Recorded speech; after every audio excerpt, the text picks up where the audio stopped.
Welcome to TBC. Kaleshwaram విషయంలో రోజు media ముందు అబద్ధాలు చెప్పి ప్రజల్ని నమ్మించే ప్రయత్నం చేస్తున్నారని బీఆర్ఎస్ నేతలపై పొంగిలేటి ఫైర్ అయ్యారు. ప్రజలు ఓడించిన తర్వాత కూడా వారి బుద్ధి మారలేదని, మేము కక్ష సాధింపులకు పాల్పడాలనుకుంటే తొలి ముద్దాయిగా కేసీఆర్ ని పిలిచేలా కమిషన్ పై ఒత్తిడి చేసేవాళ్ళమని చెప్పారు.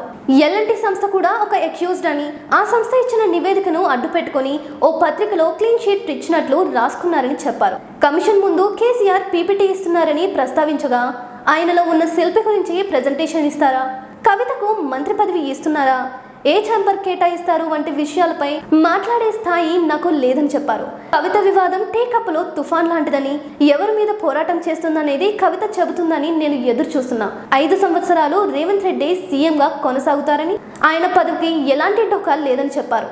రాహుల్ గాంధీతో అర్ధరాత్రి కూడా మాట్లాడేంత రిలేషన్ రేవంత్ కు ఉందన్నారు. ఈడీ నా ఇంట్లో సర్చ్ చేయలేదని, దీనిపై వివరణ ఇవ్వాల్సిన అవసరం నాకు లేదన్నారు. తన కుమార్తె కవిత ఉన్న ఇంట్లోనే ఈడీ సర్చ్ చేసిందని పొంగిలేటి చెప్పారు. Thank you.